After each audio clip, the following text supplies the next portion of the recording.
കൊച്ചിയിൽ കഞ്ചാവുമായി പിടിയിലായ 2 സംവിധായകർക്കും സസ്പെൻഷൻ. സംവിധായകനായ ഖാലിദ് റഹ്മാൻ, അഷ്റഫ് ഹംസ എന്നിവരെ ഡയറക്ടേഴ്സ് യൂണിയനിൽ നിന്ന് സസ്പെൻഡ് ചെയ്യാൻ ഫെഫ്ക നിർദ്ദേശം നൽകി. ഓൺലൈനായി ചേർന്ന അടിയന്തര എക്സിക്യൂട്ടീവ് യോഗമാണ് യൂണിയന് നിർദ്ദേശം നൽകിയത്. തിയോഫിൻ ചേരുന്നു. തിയോഫിൻ, എപ്പോഴായിരുന്നു ഈ സംവിധായകന്മാർ അറസ്റ്റിലായത്? അവരെ സസ്പെൻഡ് ചെയ്യാൻ തീരുമാനമെടുത്തിരിക്കുന്നു. വിശദാംശങ്ങൾ. ഷമ്മി, ഇന്ന് പുലർച്ചെ ഒരു 1:30 സംഭവം ഉണ്ടാകുന്നത്. എക്സൈസിന് ലഭിച്ച രഹസ്യ വിവരത്തെ തുടർന്നാണ് കൊച്ചി ഗോശ്രീ പാലത്തിന് സമീപമുള്ള ഒരു ഫ്ളാറ്റിൽ പരിശോധന നടത്തിയത്. ഇത് സംവിധായകനും ഛായാഗ്രാഹകനുമായ സമീർ താഹിറിൻ്റെ ഉടമസ്ഥതയിലുള്ളതാണ്. ഈ പരിശോധനയിലാണ് 2 സംവിധായകർ പിടിയിലായിരിക്കുന്നത്.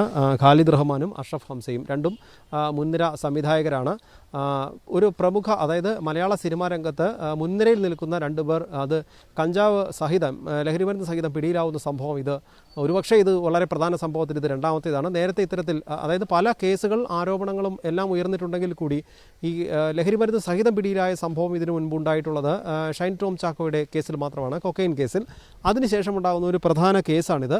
അതുകൊണ്ട് അത് തന്നെയാണ് ഇതിൻ്റെ ഒരു വാർത്താ പ്രാധാന്യവും. ഇപ്പോൾ സംഭവം വിവാദമായതോടുകൂടി തന്നെ ഫെഫ്ക നടപടിയെടുത്തിട്ടുണ്ട്. ഇവരെ രാത്രി പിടികൂടുമ്പോൾ ഇവർ 2 പേരും അതോടൊപ്പം തന്നെ ഇവരുടെ സുഹൃത്ത് ഒപ്പം പിടിയിലായിട്ടുണ്ട്. 1.6 ഗ്രാം ഹൈബ്രിഡ് കഞ്ചാവാണ് ഇവരിൽ നിന്ന് പരിശോധനയിൽ എക്സൈസ് സ്പെഷ്യൽ സ്ക്വാഡ് കണ്ടെത്തിയത്. അതിനുശേഷം കുറഞ്ഞ ക്വാണ്ടിറ്റി ആയതുകൊണ്ട് മാത്രം ഇവർക്ക് ജാമ്യം നൽകി, സ്റ്റേഷൻ ജാമ്യം നൽകി ഇവരെ വിടുകയും ചെയ്തു. പക്ഷേ ഈ ഫ്ളാറ്റിൻ്റെ ഉടമയായ സമീർ താഹിറിനെ നോട്ടീസ് നൽകി വിളിച്ചു വരുത്തി ചോദ്യം ചെയ്യാനുള്ള ഒരു തീരുമാനം എക്സൈസ് എടുത്തിട്ടുണ്ട്.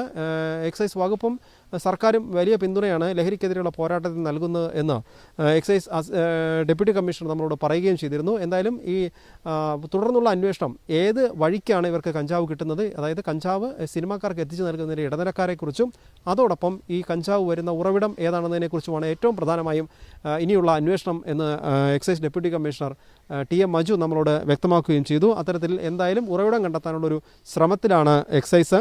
സമാന്തരമായി തന്നെ നേരത്തെ ഷൈൻ ടോം ചാക്കോയുടെ കേസുമായി ബന്ധപ്പെട്ട പോലീസും സിനിമാ മേഖലയിലെ ലഹരി വ്യാപനവുമായി ബന്ധപ്പെട്ട് സമാന്തരമായ അന്വേഷണം നടത്തിക്കൊണ്ടിരിക്കുന്നുണ്ട്. 2 രീതിയിൽ എക്സൈസും പോലീസും വളരെ ശക്തമായ നടപടികളുമായി മുന്നോട്ട് പോകുന്നു. ഇതിനിടയിലാണ് ഫെഫ്ക ഈ വിഷയത്തിൽ അടിയന്തര നിലപാടെടുത്തത്. സംവിധായകർ 2 പേരും, കാരണം തെറ്റ് കാണിക്കുന്നവരെ, പ്രത്യേകിച്ച് ലഹരി മരുന്നുമായി ബന്ധപ്പെട്ട വിഷയമുണ്ടാകുന്നെങ്കിൽ അവരെ പുറത്താക്കാൻ നേരത്തെ തന്നെ ഫെഫ്ക തീരുമാനമെടുത്തിരുന്നു. തീർച്ചയായും അതിന്റെ അടിസ്ഥാനത്തിൽ സിനിമാ മേഖല എന്ന് പറയുന്നത് നമുക്കറിയാം, നിരവധിയായ മനുഷ്യർ പരസ്പരം കൂട്ടുചേർന്ന് പ്രവർത്തിക്കുന്ന ഒരു മേഖലയാണ്.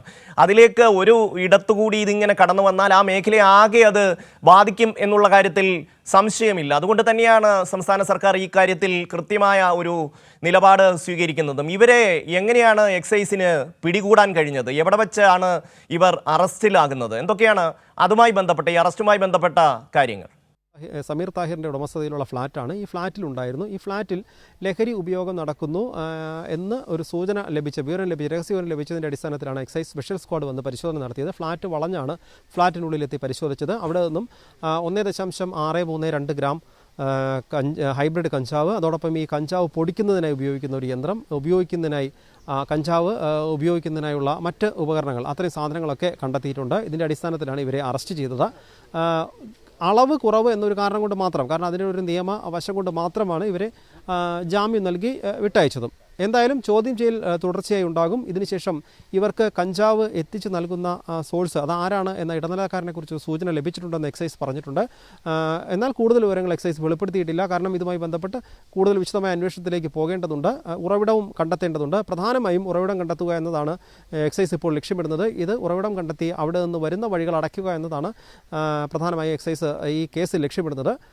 അതോടൊപ്പം തന്നെ ഞാൻ നേരത്തെ സൂചിപ്പിച്ചതുപോലെ ഷൈൻ ടോം ചാക്കോയുടെ കേസുമായി ബന്ധപ്പെട്ടുള്ള അന്വേഷണം അത് സമാന്തരമായി നടന്നു വരുന്നുണ്ട്. എന്തായാലും സിനിമാ മേഖലയിലെ ലഹരി ഷൈൻ ടോം ചാക്കോയെ ചോദ്യം ചെയ്യുന്ന സമയത്ത് ഈ ഷൈൻ ടോം ചാക്കോ എക്സൈസിന് നൽകിയ മൊഴി നമ്മളെല്ലാവരും അന്ന് കണ്ടതാണ്. അതായത് സിനിമാ മേഖലയുമായി ബന്ധപ്പെട്ട് ഒരുപാട് പേർ, ഞങ്ങൾ 2 പേര് മാത്രമാണ് ഇപ്പോൾ ആൾക്കാരുടെ മുന്നിൽ കഞ്ചാവ് ഉപയോഗിക്കുന്നത്, ബാക്കി ഇതുമായി ബന്ധപ്പെട്ട് ഒരുപാട് പ്രമുഖർ സിനിമാ മേഖലയിൽ ഇത് ഉപയോഗിക്കുന്നവരുണ്ട് എന്നൊരു മൊഴി എക്സൈസിന് നൽകിയിരുന്നു. ആ ഒരു മൊഴി ഒരുപക്ഷെ എക്സൈസിനൊരു ഗൈഡ് ലൈനായി മാറിയിട്ടുണ്ടാവും എന്ന് പറയാൻ കഴിയുമോ?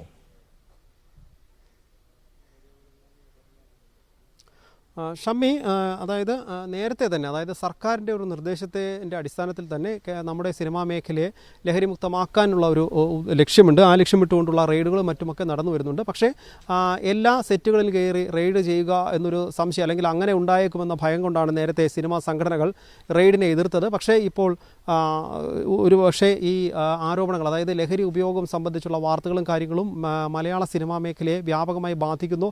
അത് മറ്റ് നാടുകളിൽ, അതായത് കേരളത്തിന് പുറത്തേക്ക് വലിയ ക്ഷീണം നമുക്കുണ്ടാക്കുന്ന തിരിച്ചറിവിലാണ് ഇപ്പോൾ സിനിമാ സംഘടനകൾ ഈ റെയ്ഡുകളുമായി സഹകരിക്കാൻ തയ്യാറാണെന്ന് അറിയിച്ചത്. പോലീസും എക്സൈസും സിനിമാ സെറ്റുകളിൽ റെയ്ഡ് നടത്തുന്നതിന് എതിർപ്പില്ല എന്ന് സിനിമാ സംഘടനകൾ അറിയിക്കുകയും ചെയ്തു. പക്ഷേ എക്സൈസ് വ്യക്തമാക്കുന്ന ഒരു കാര്യം, എല്ലാ സെറ്റുകളിലും പോയി വെറുതെ റെയ്ഡ് നടത്താൻ തങ്ങളില്ല, നടപടിയെടുക്കും, കർശനമായ നടപടി ഉണ്ടാകും, എല്ലാ വഴിക്കും അന്വേഷിക്കുന്നുണ്ട്. എന്തെങ്കിലും രഹസ്യ വിവരങ്ങൾ ലഭിക്കുന്നുണ്ടെങ്കിൽ അപ്പോൾ മാത്രം, അല്ലാത്ത പക്ഷം ഒരു പ്രശ്നവുമില്ലാത്തൊരു സെറ്റിൽ കയറി അവരെ ബുദ്ധിമുട്ടിക്കാൻ എക്സൈസ് നടപടിയെടുക്കുന്നുമില്ല. അത് സർക്കാർ അങ്ങനെ ഒരു നിർദ്ദേശം നൽകിയിട്ടുമില്ല. പക്ഷേ ഏതെങ്കിലും രീതിയിൽ ലഹരി ഉള്ളതായി, ലഹരി ഇടപാടുകളോ ലഹരി ഉപയോഗമോ നടക്കുന്നതായി വിവരം ലഭിച്ചാൽ ആ സെറ്റിൽ പരിശോധന നടത്താനാണ് എക്സൈസിൻ്റെ തീരുമാനം. ഏറ്റവും പ്രധാനം, ഞാൻ നേരത്തെ സൂചിപ്പിച്ചതുപോലെ, ഇതിൻ്റെ ഉറവിടം കണ്ടെത്തി വരുന്ന വഴികൾ അടയ്ക്കുക എന്നതാണ് എക്സൈസ് ഇപ്പോൾ ലക്ഷ്യമിടുന്നത്. ഷമി. തീർച്ചയായും തിയോഫിനാണ് വിശദാംശങ്ങൾ നൽകിയത്.